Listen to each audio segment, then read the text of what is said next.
To Lettuce Edu Tips. എല്ലാ PSC ഉദ്യോഗാർത്ഥികൾക്കും Lettuce Edu ടിപ്സിലേക്ക് സ്വാഗതം. നമ്മൾ പ്രിപ്പയർ ചെയ്യുന്ന വരാൻ പോകുന്ന CPO, women CPO, LDC, LGS എക്സാമിനേഷന് വേണ്ടിയിട്ടാണ്. ഇതിന്റെയൊക്കെ ഭാഗമായിട്ട് സ്റ്റാർട്ട് ചെയ്തിരിക്കുന്നതാണ് previous year question paper series. ഇപ്പൊ പ്രീവിയസ് ഇയർ ക്വസ്റ്റ്യൻ പേപ്പർ സീരീസിൽ നമ്മളിപ്പോൾ GK പാർട്ടാണ് ഡിസ്കസ് ചെയ്യുന്നത്. ഈ GK പാർട്ടിൽ നമ്മൾ ഓഫീസ് അറ്റൻഡറുടെ ക്വസ്റ്റ്യൻ പേപ്പർ ആണ് ഡിസ്കസ് ചെയ്തുകൊണ്ടിരിക്കുന്നത് അല്ലെ. അപ്പൊ ഇന്ന് ഈ ഓഫീസ് അറ്റൻഡറുടെ ക്വസ്റ്റ്യൻ പേപ്പർ നമ്മൾ ഇന്നത്തെ ഈ ക്ലാസ് കൊണ്ട് പൂർത്തീകരിക്കുകയാണ്. അപ്പം ഇതിനു മുമ്പുള്ള ക്ലാസ്സുകൾ കണ്ടിട്ടില്ല എന്നുണ്ടെങ്കിൽ ഈ വീഡിയോയുടെ ഡിസ്ക്രിപ്ഷൻ ബോക്സിൽ ഇതിന്റെ എല്ലാ ലിങ്ക് കിടപ്പുണ്ട്. അത് ക്ലിക്ക് ചെയ്ത് കഴിഞ്ഞാൽ ആദ്യം മുതൽക്കേയുള്ള ക്ലാസ് കിട്ടും. കണ്ടു പഠിക്കാനായിട്ട് ശ്രമിക്കുക. നെക്സ്റ്റ് വീക്ക് നമുക്ക് റിവിഷൻ സ്റ്റാർട്ട് ചെയ്യേണ്ടതുണ്ട്. അപ്പോൾ പഠിക്കുന്നതിനോടൊപ്പം തന്നെ റിവിഷൻ കൊണ്ടുപോകുന്ന ഒരു മെത്തേഡ് ആയിരിക്കും ഞാൻ എടുക്കുന്നത്. പിന്നെ നമ്മൾ LDCയുടെ ക്രാഷ് കോഴ്സ് ലെറ്റ്യൂസ് എഡ്യൂ ടിപ്സിന്റെ ആപ്പിൽ തുടങ്ങിയിട്ടുണ്ട്. താല്പര്യമുള്ളവർക്ക് കോഴ്സിനെ കുറിച്ച് അറിയുന്നതിന് വേണ്ടിയിട്ട് ഈ വീഡിയോയുടെ ഡിസ്ക്രിപ്ഷൻ ബോക്സിൽ തന്നിരിക്കുന്ന വാട്സാപ്പ് നമ്പറിലേക്ക് വാട്സാപ്പ് മെസ്സേജ് അയക്കാവുന്നതാണ്. അപ്പം കോൾ ചെയ്യേണ്ട, വാട്സാപ്പ് മെസ്സേജ് അയച്ചാൽ മതി കേട്ടോ. ഫ്രീ ആവുന്നതിനനുസരിച്ച് നിങ്ങൾക്ക് റിപ്ലൈ തരുന്നതായിരിക്കും. അപ്പൊ നമുക്ക് അടുത്ത ക്വസ്റ്റ്യൻസിലേക്ക് പോകാം. Question number 61. വിവിധ ഓപ്പറേറ്റിംഗ് സിസ്റ്റത്തിൽ ഉപയോഗിക്കുന്ന ഫയൽ സിസ്റ്റങ്ങൾ ഏതെല്ലാം? അനുയോജ്യമായ രീതിയിൽ ബന്ധിപ്പിക്കുക. Operating system GNU Linux, Microsoft Windows, apple Mac OS X, HP FS, XT4, NTFS. ആദ്യം നമുക്ക് തന്നിരിക്കുന്നത് ഓപ്പറേറ്റിംഗ് സിസ്റ്റവും പിന്നീട് തന്നിരിക്കുന്നത് ഉപയോഗിക്കുന്ന ഫയൽ സിസ്റ്റവുമാണ്. HP FS എന്ന് പറഞ്ഞാൽ നിങ്ങൾക്കറിയാം, ഹൈ പെർഫോമൻസ് ഫയൽ സിസ്റ്റം അല്ലെ.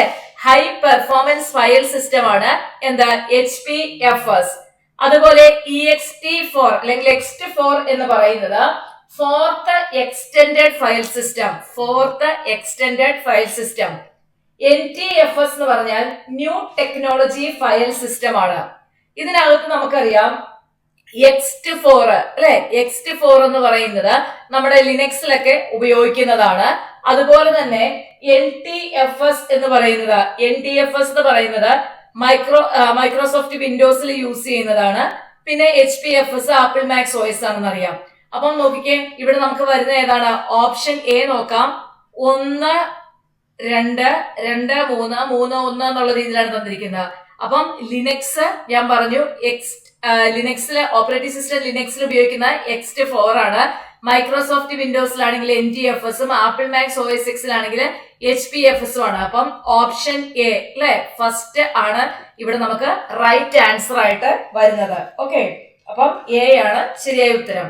നെക്സ്റ്റ്, ഇന്ത്യയിലെ നിലവിലെ ഏറ്റവും മൂല്യവത്തായ brand Tata consultancy service, HDFC, Infosys, Reliance industries. ഇത് ആർക്കും ആൻസർ ചെയ്യാൻ പറ്റും. റിലയൻസ് ഇൻഡസ്ട്രീസ് ആണ് നിലവിലെ ഇന്ത്യയിലെ ഏറ്റവും മൂല്യവത്തായ ബ്രാൻഡ് എന്ന് പറയുന്നത്. നെക്സ്റ്റ്, 2023 ഏഷ്യൻ ഗെയിംസ് ഷൂട്ടിംഗിൽ 2 സ്വർണവും 1 വെള്ളിയും 1 വെങ്കലവും നേടിയ ഇന്ത്യൻ താരം. 2023 ഏഷ്യൻ ഗെയിംസ്, ഇത് കറണ്ട് അഫയേഴ്സ് ക്വസ്റ്റ്യൻ ആണ്. 2023 ഏഷ്യൻ ഗെയിംസില് ഷൂട്ടിംഗിൽ 2 സ്വർണം 1 വെള്ളി 1 വെങ്കലം നേടിയ ഇന്ത്യൻ താരം Prithviraj, tone diamond, മേഹുലി Ghosh, Kiran Bali, ഐശ്വരി Pratap Singh Tomer. ആരാണ്? ഐശ്വരി പ്രതാപ് സിംഗ് ഡോമർ ആണ് ശരിയായ ഉത്തരം. കറണ്ട് അഫയേഴ്സ് ക്വസ്റ്റ്യൻ ആണ് കേട്ടോ. നെക്സ്റ്റ്, വിവരാവകാശ നിയമത്തിലെ വ്യവസ്ഥകൾ പ്രകാരം ഏത് സാഹചര്യത്തിലാണ് ഒരു വിശ്വസ്ത ബന്ധത്തിൽ നിന്ന് ലഭിക്കുന്ന വിവരങ്ങൾ വെളിപ്പെടുത്താൻ കഴിയുക? ക്വസ്റ്റ്യൻ ശ്രദ്ധിക്കണം. വിവരാവകാശ നിയമത്തിലെ വ്യവസ്ഥകൾ പ്രകാരം ഏത് സാഹചര്യത്തിലാണ് ഒരു വിശ്വസ്ത ബന്ധത്തിൽ ലഭിക്കുന്ന വിവരങ്ങൾ വെളിപ്പെടുത്താൻ കഴിയുക? ഏതെങ്കിലും വ്യക്തി ആവശ്യപ്പെടുമ്പോൾ, അത് പൊതുപ്രവർത്തനത്തിൽ ഉൾപ്പെടുമ്പോൾ, ഒരു വലിയ പൊതു താല്പര്യത്തിന് അത് ആവശ്യമാണെന്ന് യോഗ്യതയുള്ള അധികാരി കരുതുമ്പോൾ, അത് വാണിജ്യ പ്രാധാന്യം ഉൾപ്പെടുമ്പോൾ. നോക്കിക്കേ, ഒരു വലിയ പൊതു താല്പര്യത്തിന് അത് അത്യാവശ്യമാണെന്ന് യോഗ്യതയുള്ള അധികാരി കരുതുമ്പോൾ മാത്രമാണ് എന്ത് പറ്റുന്നത്? വിവരാവകാശ നിയമത്തിലെ വ്യവസ്ഥകൾ പ്രകാരം ഒരു വിശ്വസ്ത ബന്ധത്തിൽ നിന്ന് ലഭിക്കുന്ന വിവരങ്ങൾ വെളിപ്പെടുത്താൻ കഴിയുകയുള്ളൂ. ഇതൊന്ന് നോട്ട് ചെയ്തേക്കണം കേട്ടോ. ഈ ഒരു ക്വസ്റ്റ്യൻ മുൻപ് ഞാൻ കണ്ടിട്ടില്ല, പഠിച്ചു വെച്ചേക്കണം. നെക്സ്റ്റ്, ഇനി പറയുന്നവയിൽ ഏതാണ് ഉപഭോക്തൃ അവകാശങ്ങളിൽ പെടാത്തത്? ഇത് ശരിക്കും പറഞ്ഞു കഴിഞ്ഞാൽ നമ്മുടെ LGSകാർ പഠിക്കേണ്ട കാര്യമില്ല, CPO LDCക്കാർക്കൊക്കെ വേണ്ടിയുള്ള ഭാഗമാണ് കേട്ടോ. ഇനി പറയുന്നവയിൽ ഏതാണ് ഉപഭോക്തൃ അവകാശങ്ങളിൽ ഉൾപ്പെടാത്തത് എന്നുള്ളതാണ് നമ്മളോട് ചോദിച്ചിരിക്കുന്നത്.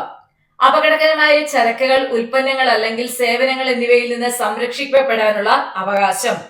ചരക്കുകളുടെയോ സേവനങ്ങളുടെയോ ഗുണനിലവാരത്തെയും വിലയെയും കുറിച്ച് അറിയിക്കാനുള്ള അവകാശം.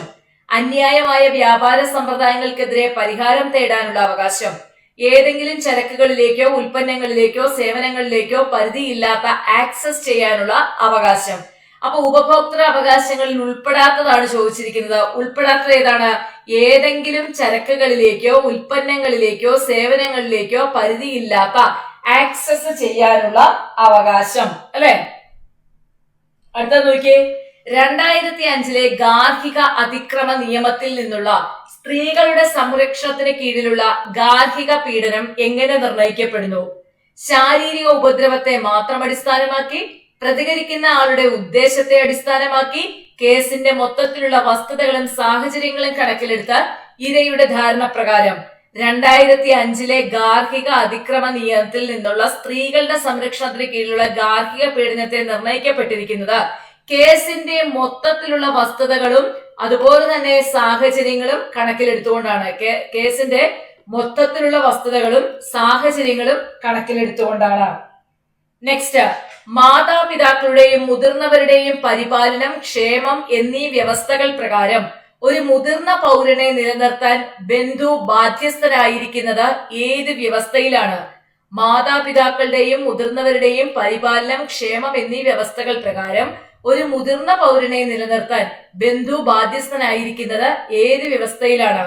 മുതിർന്ന പൗരൻ മെയിന്റനൻസ് ആവശ്യപ്പെടുകയാണെങ്കിൽ, മുതിർന്ന പൗരന് മറ്റു വരുമാന മാർഗങ്ങൾ ഇല്ലെങ്കിൽ, ബന്ധു മുതിർന്ന പൗരന്റെ ഏക കുട്ടിയാണെങ്കിൽ, മുതിർന്ന പൗരന്റെ സ്വത്ത് ബന്ധു കൈവശം വയ്ക്കുകയോ അല്ലെങ്കിൽ അനന്തരാവകാശമായി സ്വീകരിക്കുകയോ ചെയ്താൽ.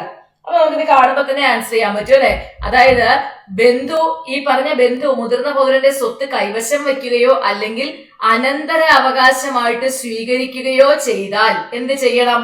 മുതിർന്നവരുടെ പരിപാലനം, ക്ഷേമം എന്നീ വ്യവസ്ഥകൾ പ്രകാരം മുതിർന്ന പൗരനെ നിലനിർത്താൻ ബന്ധു ബാധ്യസ്ഥനായിരിക്കണം എന്നാണ് പറയുന്നത്. നെക്സ്റ്റ്, 2012 ലൈംഗിക കുറ്റകൃത്യങ്ങളിൽ നിന്നുള്ള കുട്ടികളുടെ സംരക്ഷണം നിയമം അനുസരിച്ച് ഒരു കുട്ടിയെ ലൈംഗികമായി ഉപദ്രവിക്കുന്നതിനുള്ള ശിക്ഷ എന്താണ്?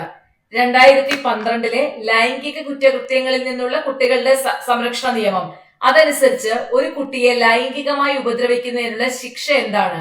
1 വർഷത്തിൽ കൂടാത്ത തടവ്, 3 വർഷത്തിൽ കൂടാത്ത തടവ്, 5 വർഷത്തിൽ കൂടാത്ത തടവ്, തടവില്ലാത്ത പിഴ.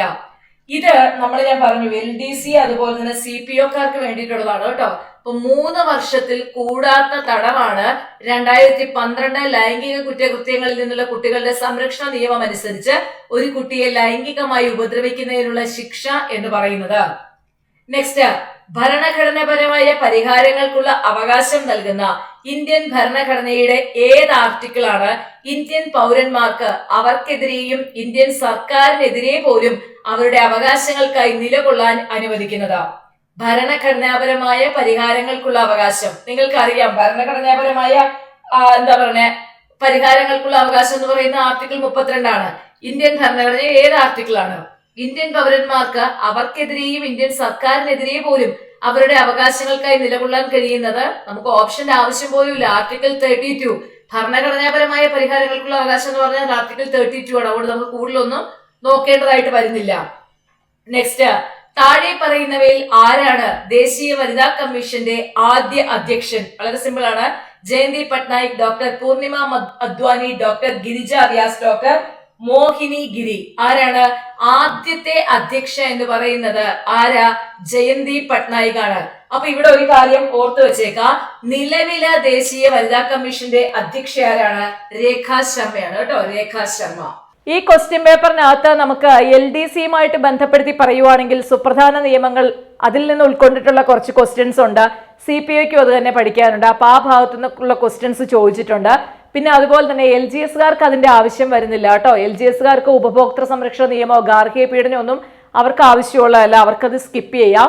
പിന്നെ വനിതാ കമ്മീഷന്റെ ആദ്യത്തെ അധ്യക്ഷ നമ്മളോട് ചോദിച്ചിട്ടുണ്ട്. അപ്പൊ അങ്ങനത്തെ കാര്യങ്ങളാണ്, അത് LGSകാരും പഠിക്കേണ്ടതാണ്. അല്ലാതെ സുപ്രധാന നിയമങ്ങളുടെ ഭാഗമായിട്ട് വന്നിരിക്കുന്ന ഭാഗം LGSകാർക്ക് വേണ്ട. അപ്പൊ അവർ അത് സ്കിപ്പ് ചെയ്തിട്ട് നോട്ട് എഴുതിയാലും മതി. വെറുതെ അനാവശ്യമായിട്ട് അൺനെസസറി കാര്യങ്ങൾ തലയിൽ ഏറ്റി വെച്ചിട്ട് തലയിലുള്ള നിങ്ങൾക്ക് വേണ്ട കാര്യങ്ങൾ നശിപ്പിക്കേണ്ടതില്ലല്ലോ, അതുകൊണ്ട് ഞാൻ പറഞ്ഞു എന്നേ ഉള്ളൂ കേട്ടോ. അപ്പോൾ LGSകാർ ആ ഗാർഹിക പീഡനം പഠിക്കണ്ട, പിന്നെ ഉപഭോക്തൃ സംരക്ഷണ നിയമം ചോദിച്ചിട്ടില്ലേ അത് നിങ്ങൾ പഠിക്കണ്ട, പിന്നെ നിങ്ങൾക്ക് ആ വിവരാവകാശ നിയമത്തിലെ വ്യവസ്ഥകൾ അത്ര കാര്യമായിട്ട് LGSന് നോക്കണമെന്നില്ല. ബാക്കി നിങ്ങൾ മനസ്സിലാക്കുക. അപ്പോൾ നമുക്കിനി അടുത്ത സെഷനിൽ കാണാം. താങ്ക്